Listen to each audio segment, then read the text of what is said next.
Good afternoon students. हमने BA BSc का math static start करा था। आज हम इसका चैप्टर नंबर 6 स्टार्ट करेंगे, फ्रिक्शन। फ्रिक्शन क्या होता है?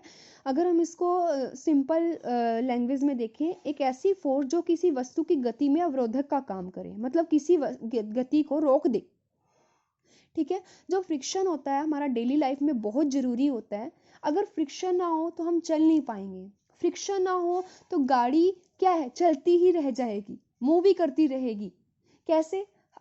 ब्रेक ही नहीं होगी। फ्रिक्शन क्या होता है? एक फोर्स होती है, एक अपोजिट फोर्स होती है। अगर ब्रेक ना हो गाड़ी में, क्या होगा? चलती रहेगी, रुकेगी नहीं गाड़ी। तो क्या होता है कि जो फ्रिक्शन होता है वो एक अपोजिट फोर्स का काम करता है। अब जैसे ये चीज, अब आपने झूला देखा होगा तो क्या होता है कि बच्चों वाले झूले में हम यहाँ, जैसे हम यहाँ पर हम प्लेन होता है तो क्या होता है, यहाँ पर खड़े होते हैं, सीधा हम नीचे आ जाते हैं, बैठ के हम नीचे आ जाते हैं। क्या है इसमें? फ्रिक्शन नहीं है। अगर फ्रिक्शन होता तो हम नीचे ही ना आ पाते, रोकती चीज उसको। कई बार क्या होता है, गिरने का भी डर होता है इस चीजों से। तो क्या होता है, फ्रिक्शन हमारी डेली लाइफ में बहुत जरूरी है। तो क्या डेफिनेशन है इसकी? The property of roughness of body जिस बाय विर्च्यू ऑफ विच एक फोर्स एक्सर्ट होती है to resist the motion of one upon another. ठीक है, वन बॉडी का अनदर के कारण, अनदर की जो दो बॉडी कांटेक्ट में आती हैं उसकी वजह से जो फोर्स एक्सर्ट होती है उसको, इस मोशन को रोकने के लिए, उसको क्या बोलते हो? फ्रिक्शन। और जो फोर्स एक्सर्ट होती है उसको क्या बोलते हो? Force of friction. तो force of friction is of great importance in everyday life. If there was no friction, अगर फोर्स फ्रिक्शन ना हो तो क्या होगा? Between our feet and ground, तो हम चल ही नहीं पाएंगे। तभी उस फ्रिक्शन की वजह से, उस गतिरोधक, उस रोधक की वजह से ही क्या होता है कि हम चल पाते हैं। एक मोटर कार क्या कर सकती है? मूव कर सकती है due to force of friction between the wheel and the ground. उसी की वजह से ही क्या होगा, गाड़ियां चलती हैं। अगर फ्रिक्शन ना हो तो हमारे पास, हम ब्रेक नहीं लगा पाएंगे। ब्रेक क्या होती है? अपोजिट फोर्स ही तो होती है गाड़ी को रोकने के लिए जो आप लगाते हो, तो गाड़ी रुकेगी ही नहीं। तो अगर हम इसकी अभी डेफिनेशन से हम एक बार ये फिगर देख लेते हैं, क्योंकि इसका आगे क्वेश्चंस में बहुत यूज है। मेन इस चैप्टर में रिजोल्विंग आना चाहिए आपको, जो हमने फर्स्ट चैप्टर में करा था। देखो क्या है, एक बॉडी ली, ये ए बॉडी है, ठीक है जी, ए बॉडी है, ये बी बॉडी है, ये बी बॉडी ली। ये क्या है? इसका पॉइंट ऑफ कॉन्टैक्ट है, ये बॉडी कॉन्टैक्ट में आ रही है। जैसे हमारी फीट है, ये बॉडी सरफेस पर आई तो ये बॉडी कॉन्टैक्ट पर आ रही है। क्या है अब, जो ये है, जब बॉडी कॉन्टैक्ट पर आती है, कोई रिएक्शन, कोई क्या होती है, कोई रिएक्शन होती है आपके पास। ये एस उसकी क्या है? रिएक्शन है। अब इस रिएक्शन को हमने क्या करा, दो पार्ट में रिजोल्व करा, एक हॉरिजॉन्टल और एक वर्टिकल पार्ट में। ठीक है, मान लिया ये क्या है, जो हॉरिजॉन्टल है इसमें क्या है? टेंजेंट। जब पॉइंट ऑफ कांटेक्ट आएगा ये टेंजेंट का काम करेगा, यहाँ टी। ये क्या है? ये नॉर्मल का काम करेगा। मान लिया कि ये जो रिएक्शन है ये इस नॉर्मल के साथ थीटा का एंगल बना रही है। मैंने आपको स्टार्टिंग में बताया था कि रिजोल्विंग में जिसके साथ एंगल बनता है उसको कॉस लेते हैं, दूसरे वाले को साइन लेते हैं। तो क्या बनेगा, ये आर है तो क्या होगा? एस कोस थीटा आएगा, अलोंग आर आएगा।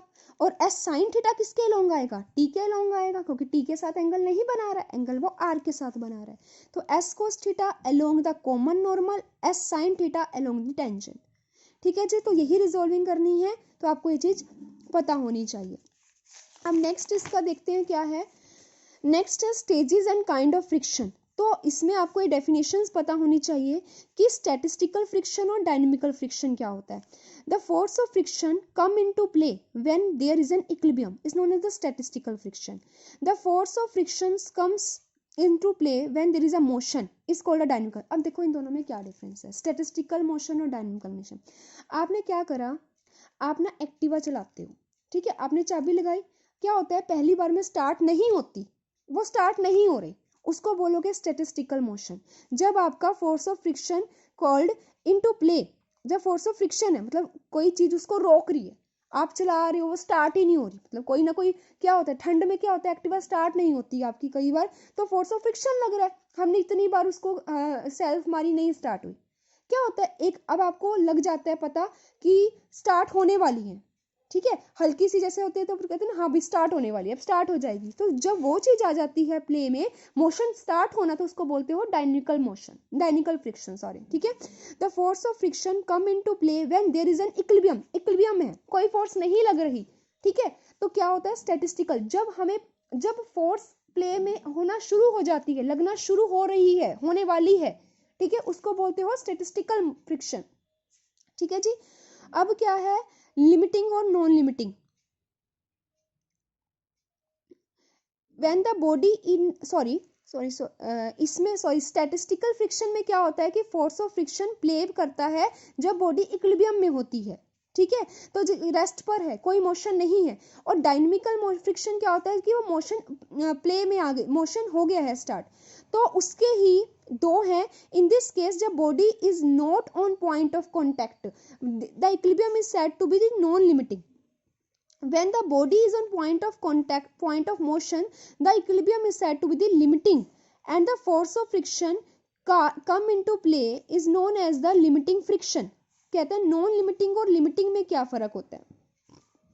स्टैटिस्टिकल में क्या होता है कि मोशन नहीं होता, तो मैंने आपको बताया था वो लिमिटिंग और नॉन लिमिटिंग का था। लिमिटिंग में क्या था, जैसे मैंने आपको बताया कि हमें पता लग गया कि एक्टिवा स्टार्ट होने वाली है, ठीक है जी, जैसे हमने ब्रेक मारी, एक बार किक मारी कि हाँ भाई अब स्टार्ट होने वाली है, ठीक है, तो उसको बोलते हो लिमिटिंग फ्रिक्शन। जब आपके पास क्या होता है प्ले में आ गया है, फोर्स ऑफ फ्रिक्शन प्ले में आ गई है, मूव करना स्टार्ट करने वाली है, तो उसको बोलते हो लिमिटिंग। जब क्या है कि कोई मोशन आपको पता है कि अभी नहीं होगी, इसको और किक्स मारनी पड़ेंगी, तो उसको बोलते हो आप नॉन लिमिटिंग। स्टैटिस्टिकल में इक्विलिब्रियम में होती है, डायनेमिकल में क्या होता है मोशन, डायनेमिकल की ही पार्ट है नॉन लिमिटिंग और लिमिटिंग। इन दिस केस जब body not point of motion में आती है तो उस इक्विलिब्रियम को बोलते हो नॉन लिमिटिंग। जब body is on point of motion the equilibrium is said to be the, जब वो बॉडी उस पॉइंट पर आ जाती है जहां मोशन स्टार्ट होने वाला है, उसको बोलते हो लिमिटिंग। और उस मोशन को लिमिटिंग फ्रिक्शन बोलोगे आप, उस फ्रिक्शन को। Limiting friction is the maximum amount of friction which can be called into action. अब इस चीज को ध्यान से समझना। आप क्या है, आपने बॉडी मूव कर रही है, मूव करना स्टार्ट कर रही है, लेकिन क्या कोई फोर्स उसको अपोज कर रही है फोर्स। आप क्या कर रहे हो, गाड़ी को स्टार्ट करना चाह रहे हो, नहीं हो रही, क्योंकि कोई ना कोई फोर्स उसको रोक रही है। वो किस चीज का हुआ, नॉन लिमिटिंग का।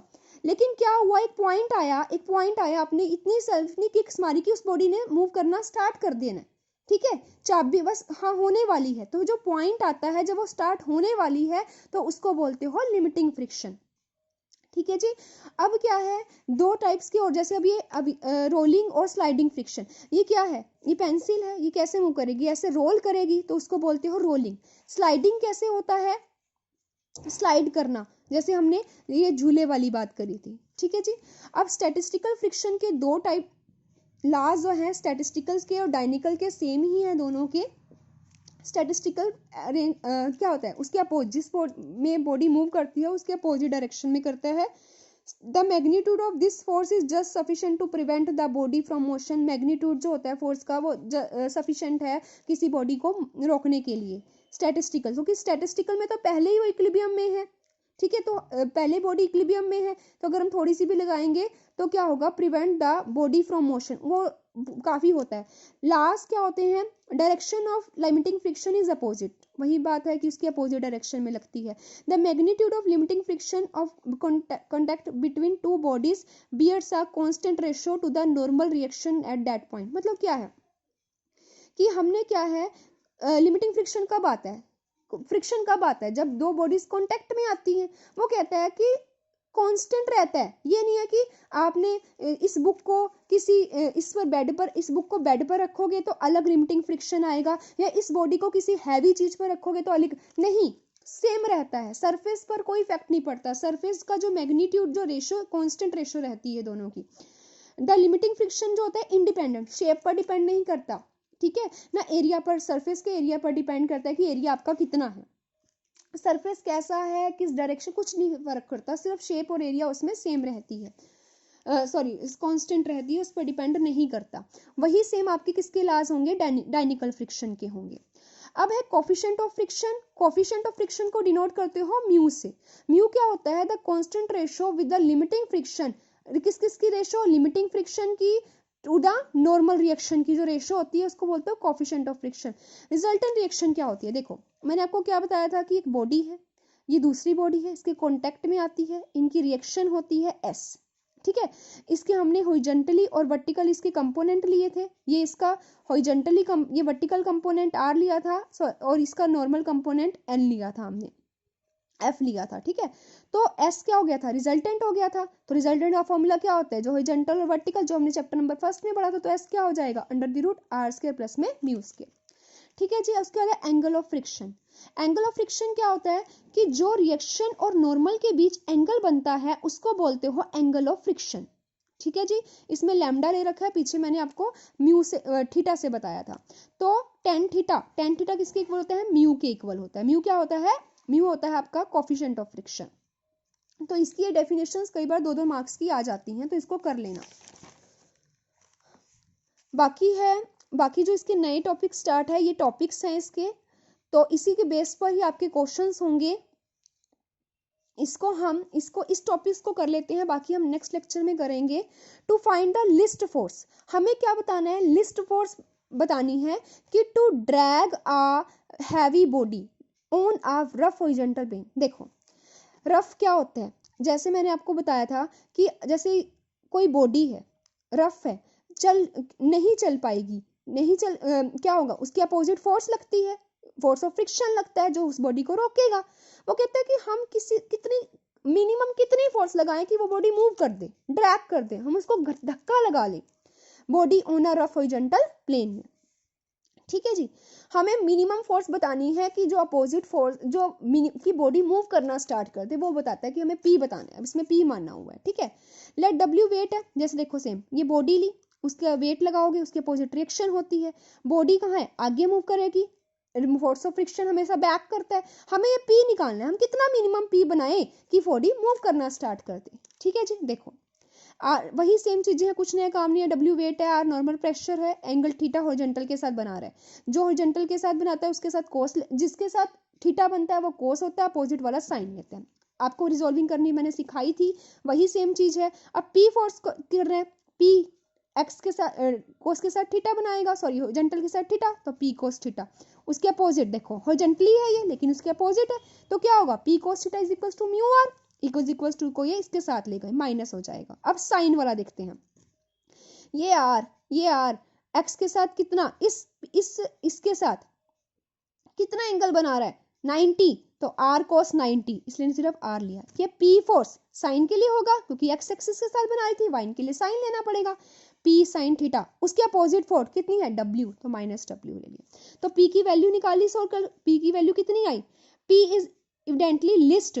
पी लिस्ट कब होगा, जब ये चीज व्हेन कोस, लिस्ट कब होगा, जब ये चीज 1 होगी तब वो लिस्ट हो जाएगा और थीटा इसके इक्वल हो जाएगा। Hence force is least when it act in a direction making with the horizontal an angle equal to the angle of friction, then is equals to W, इसके हो जाएगा, एंड लैम्डा बिंग, तो minimum value इसकी कितनी हो जाएगी, जब इसके इक्वल हो जाएगा कि 0, ये 1 बनाना है, तो मिनिमम फोर्स कितनी होगी इसकी कि बॉडी मूव करना स्टार्ट कर दे, ड्रैग, हम धक्का लगा सके उस बॉडी को, लिस्ट फोर्स निकालनी है, तो वो कितनी होगी, डब्ल्यू साइन अल्फा, ठीक है जी। Thank you. बाकी हम इसका नेक्स्ट लेक्चर में स्टार्ट करेंगे इसके टॉपिक्स।